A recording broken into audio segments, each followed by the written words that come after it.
continues his favors toward you, Cesario. You are like to be much advanced. He hath known you but 3 days, and already you are no stranger. You either fear his humor or my negligence that you call into question the continuance of his love. Is he inconstant, ma'am, in his favors? No. Believe me. Well, I thank you. Here is the Count. Who saw Cesario? Ho! On your attendance, my lord, here. Nay. Stand you aloof a while. Cesario, thou knowest no less but all. I have unclasped to thee the book, even of my secret soul. Therefore, good youth, address thy gate unto her. Be not denied. Stand at her gate. Tell them, there thy fixed foot shall grow till thou have audience. Say I do speak with her, my lord, what then? Oh, then unfold the passion of my love. She will attend it better in thy youth than in annuncios of more grave aspect. I think not so, my lord. Dear lad, believe it, for they shall yet belie thy happy years. They say thou art a man. Diana's lip is no more smooth and rubious than thine. Thy small pipe is as a maiden's organ, shrill and sound, and all is semblant of a woman's part. I know thy constellation is right apt for this affair. 4 or 5 men will attend. All of you will, for I am best when least in company. Prosper well in this, and thou shalt live as freely as thy lord, to call his fortunes thine. I'll do my best to woo your lady. Woo. Woo. Woo. Woo.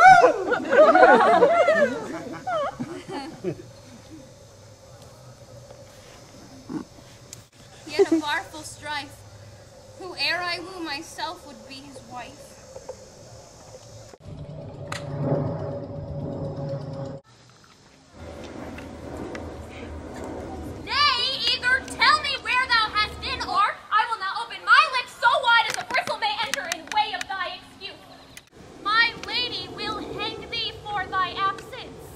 Let her hang me. He that is well hanged in this world needs to fear no colors. Yet you will be hanged for being so long absent, or to be turned away is not that as good as a hanging to you. Many a good hanging prevents a bad marriage. And for turning away, let summer bear it out. You are resolute then? Not so, neither. But I am resolved on 2 points. Oh, that if one break, the other will hold, but if both break, your gaskins fall. Apt, in good faith. Very apt. Well, go thy way. If Sir Toby would leave drinking, thou wert as witty a piece of Eve's flesh as any, Olivia. Oh, peace, you rogue, no more of that. Shh, here comes my lady. Make your excuse wisely. You were best.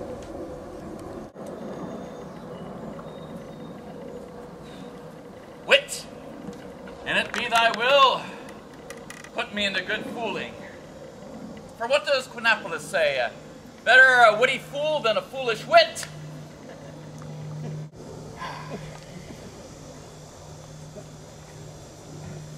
God bless thee, lady. Take the fool away. Do you not hear? Take away the lady. What? Go to. You are a dry fool, and I'll know more of you. Besides, you grow dishonest. 2 faults, Madonna, which drink and good counsel will amend. For give drink to a dry fool, then he is not dry. Bid a dishonest man mend himself. If he mend, then he is no longer dishonest. The lady bade to take away the fool. Therefore I say again, take her away. I bade them take away with you. Misprision in the highest degree. Good Madonna, give me leave to prove you a fool. Can you do it? Dexterously, good Madonna. Make your proof. Good Madonna, why mournest thou? Good fool, for my brother's death. I think his soul's in hell, Madonna. I know his soul to be in heaven, fool. The more fool, Madonna, to mourn for your brother's soul being in heaven? Take away the fool.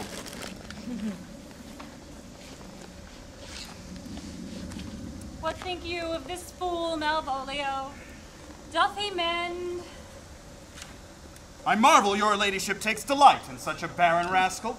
I saw him put down the other day with an ordinary fool that had no more brain than a stone. Look you now, he's out of his guard already. Unless you laugh and minister occasion to him, he is gagged. I protest, I take these wise men that crow so at these set kind of fools no better than the fools' zanies. You are sick of self-love, Malvolio, and taste with a distempered appetite. To be generous, guiltless, and of free disposition is to take those things for bird bolts that you deemed cannon bullets. Now, Jove, lend thee leasing. Thou speakest well of fools. Madam, there is at the gate a young gentleman much desires to speak with you.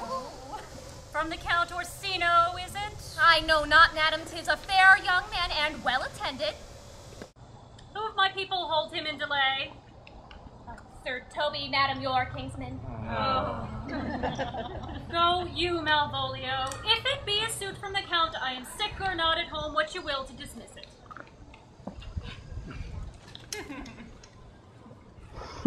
Now you see, sir, how your fooling grows old, and people dislike it.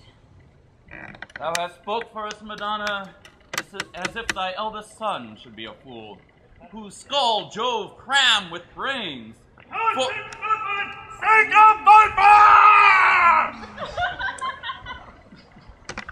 He enters. Well, one of thy kinsmen has a most weak pia mater. By mine honor, half drunk. What is he at the gate, cousin?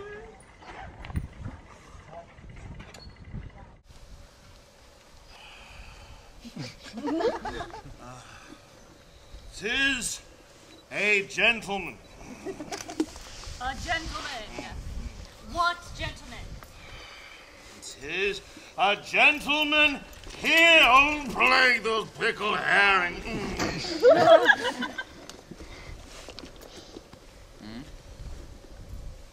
How now, sot? Good Sir Toby! Cousin? Cousin! How have you come so early by this lethargy? Lechery, I defy lechery. There's one at the gate. I'm married. What is he? Let him be a devil, and he will. I cannot.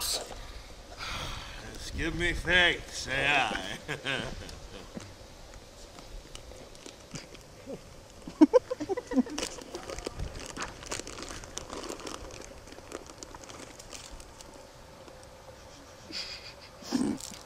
Well, it's all one.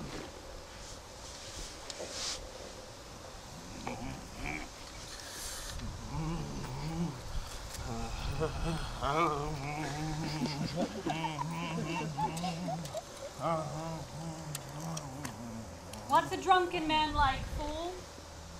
Like a drowned man, a fool, and a madman. One draft above feet makes him a fool. The second mads him. And a third drowns him. He is in the third degree of drink. He is drowned. Go look after him. He is but mad yet, Madonna. And the fool will look to the madman. Madam, yond young fellow swears he'll speak with you. I told him you were sick. He takes it on him to understand so much and therefore comes to speak with you. I told him you were asleep. He seems to have a foreknowledge of that too and therefore comes to speak with you. What is to be said to him, lady? He's fortified against any denial. Tell him he shall not speak to me. has been told so, and he says he will stand at your door and be a sheriff's post and be the supporter to a bench, but he'll speak with you. What kind of man is he? Why, of mankind? What manner of man? Oh, very ill-mannered. He'll speak with you, will you or no. What personage in years is he? Not yet old enough for a man, nor young enough for a boy. He is very well favored. He speaks very shrewishly. One would think his mother's milk was scarce out of him.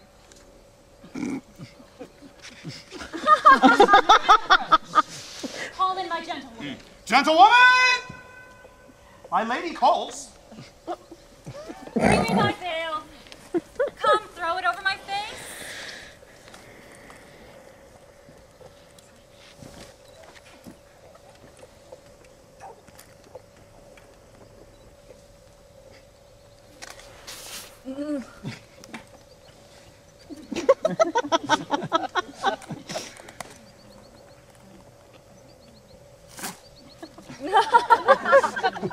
We shall now hear Orsino's embassy. The honorable lady of the house. Which is she? Speak to me. I shall answer for her. Your will? Most radiant, exquisite, and unmatchable beauty, I pray you. Tell me if you be the lady of the house, for I never saw her. I would be loath to cast away my speech, for beside that it is excellently well penned, I've taken great pains to learn it. Whence came you, sir? I can say a little more than I have studied. That question's out of my part. Are you a comedian? No, my profound heart. Yet by the very fangs of malice, I swear I'm not that I play. Are you the lady of the house? If I do not usurp myself, I am. Most certain if you are she, you do usurp yourself. For what is yours to reserve is not yours to bestow. But this is from my commission. I will on with my speech in your praise and then bring you the heart of my message. Well, come to what is important in it. I forgive you the praise. Alas, I've taken great pains to study it, and 'tis poetical. It's more like to be feigned. I pray you, keep it in. I heard you were saucy at my gates, and allowed your approach rather to wonder at you than to hear you. If you be not mad, be gone. If you have reason, be brief. 'Tis not that time of moon with me to make one in so skipping a dialogue. Speak your office. It alone concerns your ear. Give us this place alone.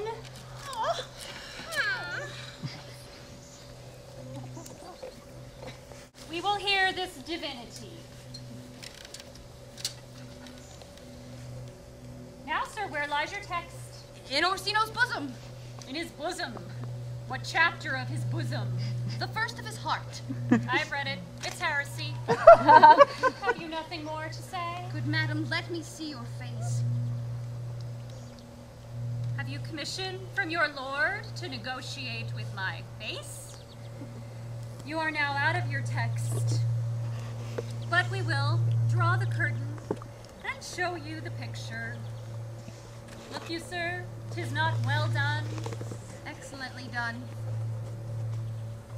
'Tis engraved, sir. 'Twill endure wind and weather. Lady, you're the cruelest she alive if you will lead these graces to the grave and leave the world no copy. Were you sent hither to praise me? I see you what you are. You are too proud. But if you were the devil, you are fair. My lord and master loves you.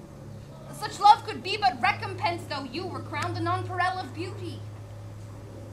Your lord does know my mind. I cannot love him. He might have took his answer long ago. If I did love you in my master's flame with such a suffering, such a deadly life in your denial, I would find no sense. I would not understand it. Why? What would you? Make me a willow cabin at your gate, and call upon my soul within the house. Write loyal cantons of condemned love and sing them loud, even in the dead of night. Hallow your name to the reverberate hills, and make the babbling gossip of the air cry out Olivia. You should not rest between the elements of air and earth, but you should pity me. You might do much. What is your parentage? Above my fortunes, yet my state as well. I am a gentle man. Get you to your lord. I cannot love him. Let him send no more. Unless, perchance, you come to me again to let me know how he takes it. I thank you for your pains. Spend this for me. I am no feed post, lady. Keep your purse. My master, not myself, lacks recompense. Love make his heart a flint that you shall love, and let your fervor, like my master's, be placed in contempt. Farewell, fair cruelty.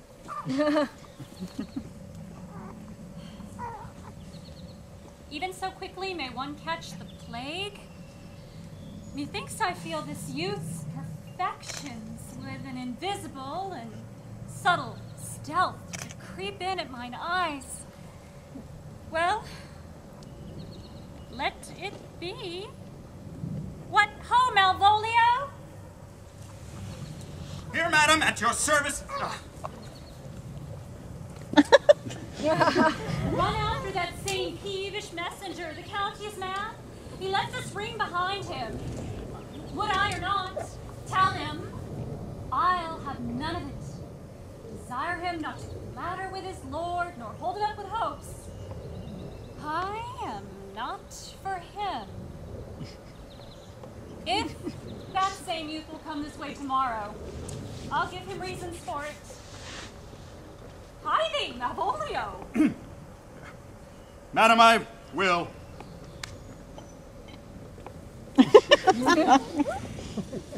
I know not what. I fear to find mine eye too great a flatterer for my mind. Fate, show thy force.